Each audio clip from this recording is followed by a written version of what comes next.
Past भी बोलते हैं। मैंने यहाँ पे लिखा है पास्ट इंडेफिनिट और सिंपल।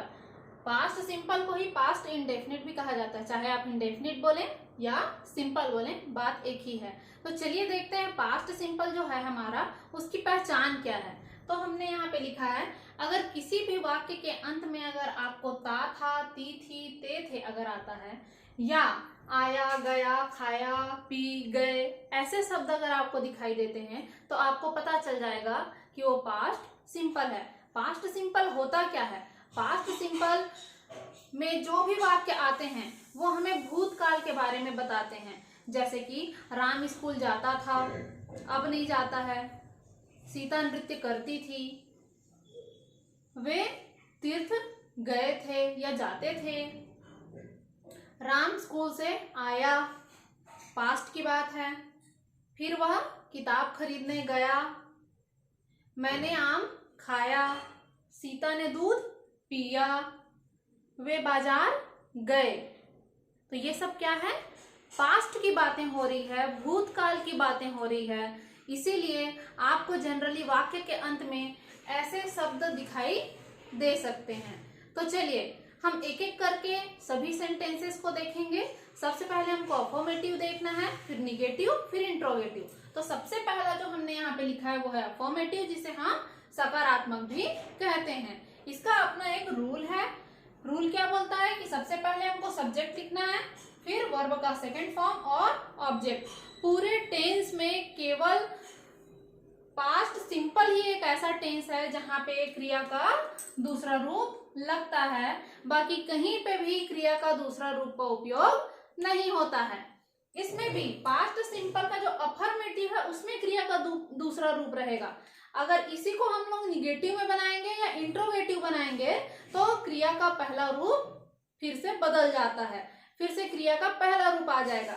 मतलब पास्ट इंडेफिनिट टेंस में केवल अफर्मेटिव टाइप के सेंटेंस में ही क्रिया का दूसरा रूप का उपयोग होता है, बाकी टेंस में कहीं पे भी क्रिया के दूसरे रूप का उपयोग नहीं होता है। तो चलिए हम लोग एग्जाम्पल से इसको समझते हैं। हमारे पास फर्स्ट एग्जाम्पल है, राम क्रिकेट खेलता था। देखिए जरा वाक्य के अंत में क्या आया? ता था। या अगर दूसरे शब्दों में बोला जाए तो राम क्रिकेट खेला या राम ने क्रिकेट खेला। पास्ट की बात है, भूतकाल की बात है कि राम ने क्रिकेट खेला। तो आपको या तो ता था के रूप में अंत होता हुआ वाक्य मिलेगा, या तो खेला, पिया, गया, आया, ऐसा आपको देखने को मिलेगा। तो हमको समझ जाना है कि वो कौन से टेंस में है, पास्ट सिंपल टेंस में है। चलिए अब हम इसको ट्रांसलेट करते हैं। जैसा कि आप देख रहे हैं जो हमारे पास सेंटेंस है, हमारे पास जो वाक्य है वो किस में है? अफर्मेटिव में है, सकारात्मक में है। ना तो ये नकारात्मक है और ना ही ये प्रश्नात्मक है। ये किस टाइप का है? ये अफर्मेटिव सकारात्मक टाइप का एक सेंटेंस है। तो चलिए इसको हम लोग ट्रांसलेट करते हैं। रूल क्या बोलता है? सबसे पहले सब्जेक्ट आएगा तो हमको देखना है सब्जेक्ट के स्थान पे इस वाक्य में क्या है। तो सब्जेक्ट या कर्ता, कर्ता या सब्जेक्ट वह व्यक्ति होता है जो किसी काम को करता है। तो राम क्रिकेट खेलता है, तो खेलने का काम किसके द्वारा किया जा रहा है? राम के द्वारा। तो ये राम हमारा कौन हो गया? सब्जेक्ट हो गया। तो इसीलिए सब्जेक्ट के स्थान पे हम क्या लिखेंगे? राम लिखेंगे। फिर बोलता है वर्ब का सेकंड फॉर्म, क्रिया का दूसरा रूप। तो इस वाक्य में हमको क्रिया क्या दिखाई दे रहा है? खेलना। खेलना को क्या बोलते हैं? प्ले। तो प्ले का सेकंड फॉर्म क्या होता है? प्लेड। किसी भी क्रिया के तीन रूप हम पढ़ते हैं, तो वैसे ही खेलना एक क्रिया है, प्ले, प्लेड, प्लेड। तो हमको कौन सा फॉर्म लिखना है? सेकेंड फॉर्म लिखना है, तो हो जाएगा प्लेड। अब हमको लास्ट में लिखना है ऑब्जेक्ट। राम खेलता था, राम खेलता था, लेकिन क्या? क्रिकेट। तो ये क्रिकेट ही हमारा क्या है? ऑब्जेक्ट। ऑब्जेक्ट के स्थान पे क्या आएगा? क्रिकेट। तो हम यहाँ पे लिख देते हैं क्रिकेट। चलिए सेकंड एग्जाम्पल को देखते हैं। सेकंड एग्जाम्पल में लिखा है, मैंने खाना खाया। मैंने खाना खाया, तो उसने खाना खा लिया है। ये पास्ट की बात है, भूतकाल की बात है, इसीलिए क्या है? ये पास्ट इंडेफिनिट, या उसी को आप पास्ट सिंपल भी बोलते हैं। चलिए इसको ट्रांसलेट करते हैं हिंदी से इंग्लिश में। तो इसके लिए हमारे पास रूल है, सबसे पहले कौन आएगा, सब्जेक्ट। सब्जेक्ट के स्थान पे है मैंने, तो मैंने को आप क्या बोलते हो, आई। मैं बोलो या मैंने बोलो, दोनों का मतलब क्या हो जाएगा, इंग्लिश में आई हो जाएगा। तो हमने यहाँ पे क्या किया, आई लिख दिया। फिर बोल रहा है वर्ब का सेकंड फॉर्म, क्रिया का दूसरा रूप। तो इस सेंटेंस में क्रिया क्या हो रही है, खाने की क्रिया हो रही है। तो खाना को क्या बोलते हैं, ईट। तो ईट के तीनों फॉर्म क्या होते हैं, ईट, एट, ईटन। तो हमको दूसरा रूप लिखना है एट, तो हमने यहाँ पे लिख दिया एट। तो मैंने खाया, सब्जेक्ट के स्थान पे आई, वर्ब का सेकंड फॉर्म एट, और ऑब्जेक्ट के स्थान पे खाना, जिसे आप भोजन बोलते हो। यहाँ पे जो खाना है वो क्या है, भोजन। तो भोजन को हम इंग्लिश में क्या बोलते हैं, फूड बोलते हैं। तो आई एट फूड, मैंने भोजन खाया। थर्ड एग्जांपल है तुमने पत्र लिखा। तो तुमने पत्र लिखा में सब्जेक्ट के स्थान पे कौन आ रहा है, यू। सब्जेक्ट के स्थान पे क्या आ रहा है, यू। वर्ब का सेकंड फॉर्म लिखना, तो देखिए लिखना को हम इंग्लिश में बोलते हैं राइट, सेकंड फॉर्म होता है रोट, और थर्ड फॉर्म होता है रिटेन। Right, road, retain. तो हमको कौन सा फॉर्म लिखना है, सेकंड फॉर्म लिखना है। तो यहाँ पे हम लिख देते हैं रोट, मतलब लिखा। तो तुमने लिखा, तुमने लिखा, ऑब्जेक्ट के स्थान पे क्या है, पत्र। ऑब्जेक्ट के स्थान पे पत्र। तो पत्र को इंग्लिश में क्या बोलते हैं, लेटर बोलते हैं। क्या बोलते हैं, लेटर बोलते हैं। इसको हम मिटा देते हैं यहाँ से। तो हमने इस प्रकार क्या किया, देख लिया कि हिंदी में अगर हमको सेंटेंस मिल रहा है तो उनको हम बारी बारी से इंग्लिश में कैसे ट्रांसलेट करेंगे। अब सेकंड नंबर का जो सेंटेंस है वो है निगेटिव सेंटेंस, जिसे हम हिंदी में नकारात्मक सेंटेंस भी बोलते हैं। मैंने यहाँ पे लिख दिया है।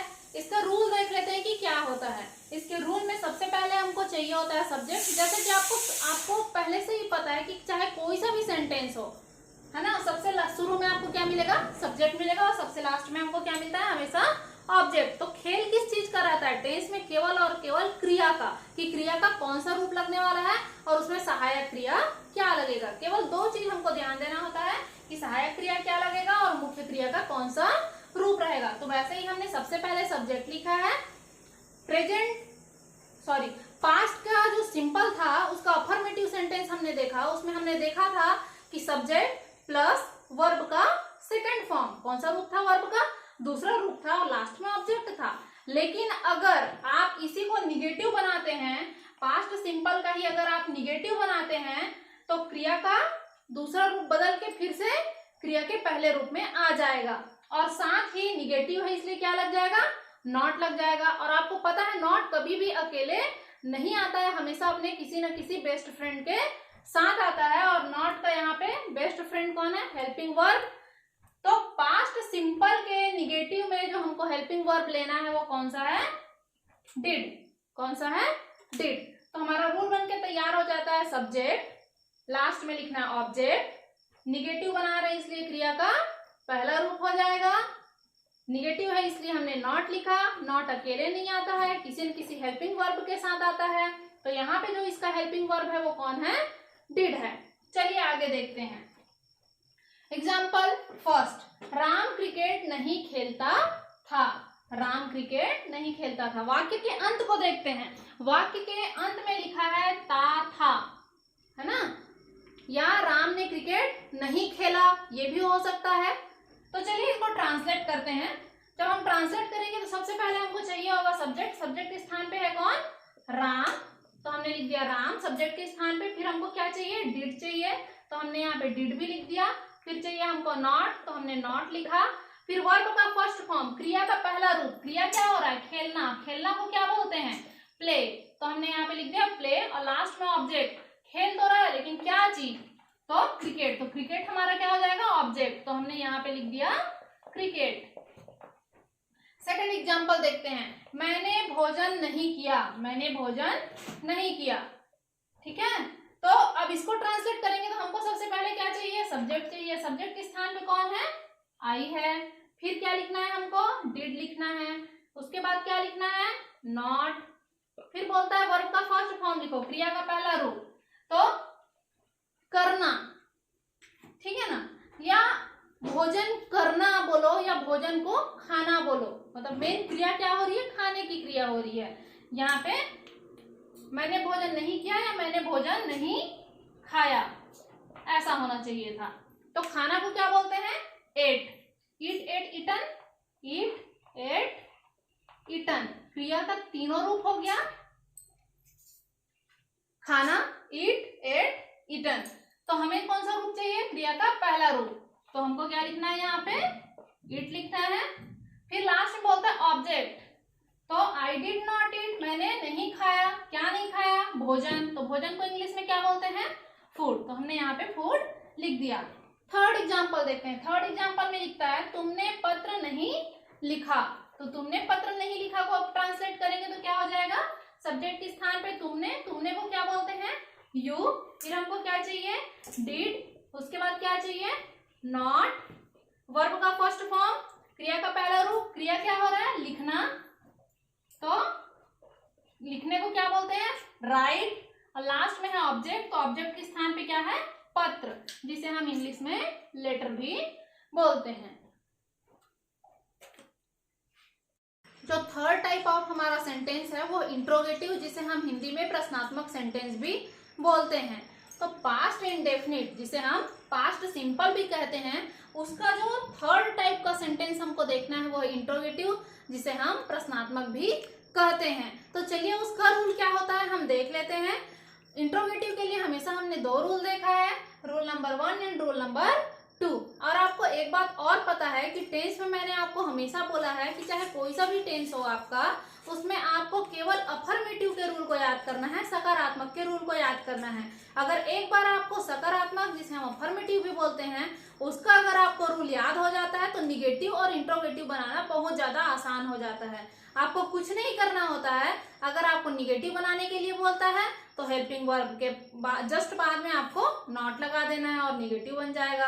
अगर मान लीजिए हेल्पिंग वर्ब नहीं दिया है, जैसे कि प्रेजेंट सिंपल और पास्ट सिंपल में, तो वहां पे आपको दो हेल्पिंग वर्ब क्रिएट करना रहता है। पास्ट सिंपल में डू या डज लगा देते हैं, प्रेजेंट सिंपल में डू या डज लगा देते हैं, और पास्ट सिंपल में डिड लगा देते हैं। और अगर आपको इंट्रोगेटिव बनाना रहता है तो आप क्या करते हो? अफर्मेटिव का रूल तो हमको याद है, तो हम केवल क्या करेंगे, हमारा जो हेल्पिंग वर्ब है, हमारा जो सहायक क्रिया, उसको उठा के सबसे सामने में रख देते हैं और बाकी जो बच गया उसका ज्यों का त्यों लिख देते हैं। और इस प्रकार हमारा जो इंट्रोगेटिव सेंटेंस है उसका निर्माण हो जाता है। वही काम हम फिर से यहाँ पे करने वाले हैं। जैसा कि आपको पता है कि हम अभी पास्ट सिंपल देख रहे हैं, और इस पास्ट सिंपल का जो निगेटिव का जो हमने अभी अभी सेंटेंस देखा वो क्या था? Subject plus did plus not plus verb का फर्स्ट फॉर्म प्लस ऑब्जेक्ट।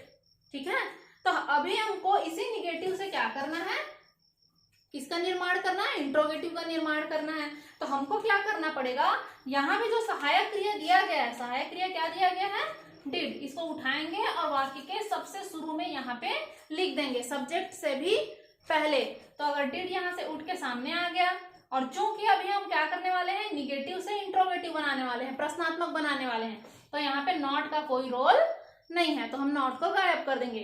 तो अगर हम डिड को उठा के सामने ले आएंगे तो हमारा नया जो स्ट्रक्चर बनेगा वो कैसे बनेगा?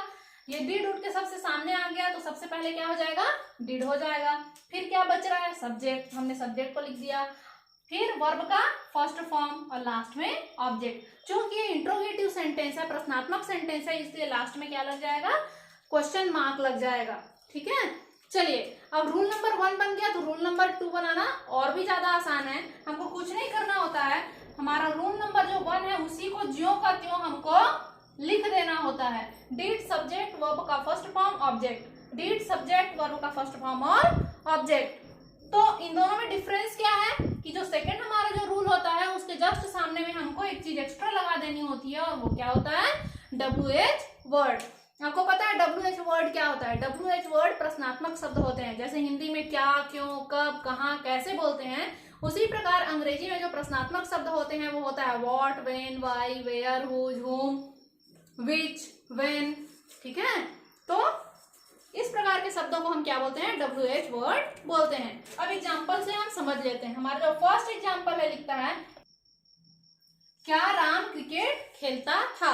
लास्ट में हमको मिलता है था, लेकिन ये किस टाइप का सेंटेंस है? इंट्रोगेटिव है। क्यों? क्योंकि ये इसमें प्रश्नात्मक शब्द दिया गया है। क्या राम क्रिकेट खेलता था, ये प्रश्न कर रहा है। तो अब हमको सेकंड एग्जाम्पल से हम कंपेयर करते हैं। सेकंड एग्जाम्पल दिया है राम क्रिकेट क्यों खेलता था। फर्स्ट में लिखा है क्या राम क्रिकेट खेलता था, और सेकंड एग्जाम्पल क्या लिखा है राम क्रिकेट क्यों खेलता था। दोनों में सेम टाइप का सेंटेंस है, डिफरेंस क्या है, यहाँ पे बोल रहा है क्या और यहाँ पे क्या बोल रहा है क्यों। लेकिन यहाँ पे जो अंतर है वो क्या और क्यों का नहीं है, बल्कि हमको समझना है कि जो प्रश्नात्मक शब्द है उसकी पोजीशन क्या है, उसकी स्थिति क्या है। यहाँ पे देखिए फर्स्ट सेंटेंस में जो हमारा प्रश्नात्मक शब्द है वो वाक्य के शुरुआत में है, और मैंने आपको बताया था अगर किसी भी वाक्य के शुरुआत में या अंत में अगर प्रश्नात्मक शब्द आता है तो उसके लिए हम किसको फॉलो करते हैं, रूल नंबर 1 को फॉलो करते हैं। अगर किसी भी सेंटेंस के बीच में अगर प्रश्नात्मक शब्द आता है, वो प्रश्नात्मक शब्द जस्ट राम के बाद यहाँ पे हो सकता था, यहाँ पे, यहाँ पे, यहाँ पे, कहीं पे भी हो सकता था, लेकिन शर्त यह है कि सबसे स्टार्टिंग और सबसे एंडिंग में नहीं होना चाहिए। अगर वाक्य के कहीं पे भी बीच में अगर ये प्रश्नात्मक शब्द आता है तो हम इसके लिए रूल नंबर 2 को फॉलो करेंगे। तो चलिए फर्स्ट एग्जांपल देख लेते हैं और उसको ट्रांसलेट कर लेते हैं। फर्स्ट एग्जांपल में लिखा है क्या राम क्रिकेट खेलता था। चलिए इसको ट्रांसलेट करेंगे तो सबसे हम पहले हमें किसके जरूरत पड़ेगा, सबसे पहले जरूरत पड़ेगा हमको डिड का। तो हम यहाँ से डिड लिख लेते हैं। उसके बाद बोलता है सब्जेक्ट चाहिए, तो सब्जेक्ट के स्थान पे कौन है, राम, तो हम यहाँ पे क्या लिख लेंगे, राम। फिर बोल रहा है वर्ब का फर्स्ट फॉर्म चाहिए, क्रिया क्या हो रही है, खेलना, तो उसको हम क्या बोलते हैं, प्ले। क्रिया का पहला रूप प्ले। फिर लास्ट में बोल रहा है ऑब्जेक्ट चाहिए, खेल तो रहा है लेकिन क्या, तो ऑब्जेक्ट के स्थान पे, इस ऑब्जेक्ट के स्थान पे कौन है, क्रिकेट, तो हम यहाँ पे क्या लिख देंगे, क्रिकेट। और लास्ट में हम क्वेश्चन मार्क लगा देंगे, क्यों, क्योंकि ये प्रश्नात्मक प्रकार का या इंट्रोगेटिव टाइप ऑफ सेंटेंस है। सेकंड जो हमारा एग्जांपल है उसको भी ट्रांसलेट कर लेते हैं। सेकंड एग्जांपल में लिखा है राम क्रिकेट क्यों खेलता था।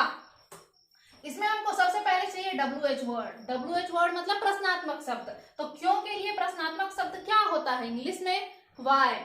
तो हम यहाँ पे लिख देते हैं WHY। तो WH वर्ड की जगह पे क्या आ गया, वाई। फिर हमको क्या लिखना है, डिड, तो हमने डिड भी लिख दिया। फिर सब्जेक्ट, तो सब्जेक्ट के स्थान पे कौन है, राम, तो हमने यहाँ पे क्या लिख दिया, राम लिख दिया। वर्ब का फर्स्ट फॉर्म चाहिए, क्रिया का पहला रूप, क्रिया क्या हो रहा है, खेलना, तो इसको हम यहाँ पे बोलते हैं प्ले। और लास्ट में बोल रहा है ऑब्जेक्ट चाहिए, तो ऑब्जेक्ट के स्थान पे कौन है, क्रिकेट, तो हम यहाँ पे क्या लिख देंगे, क्रिकेट, क्रिकेट, और लास्ट में लगा देंगे क्वेश्चन मार्क। लास्ट हमारा जो एग्जाम्पल है, तुमने पत्र कब लिखा। इसको भी देखिए आप कि भाई ये रूल नंबर 1 से सॉल्व होगा या रूल नंबर 2 से। तो हमको पता चलता है इसमें जब हम खोजने जाते हैं तो जो प्रश्नात्मक शब्द है वो क्या है, कब। और कब का हम पोजीशन पता करते हैं, स्थिति पता करते हैं कि वो शुरू में है, अंत में है या बीच में है। तो हमको पता चलता है यह वाक्य के बीच में है, इसलिए हम इसके लिए रूल नंबर 2 को फॉलो करेंगे।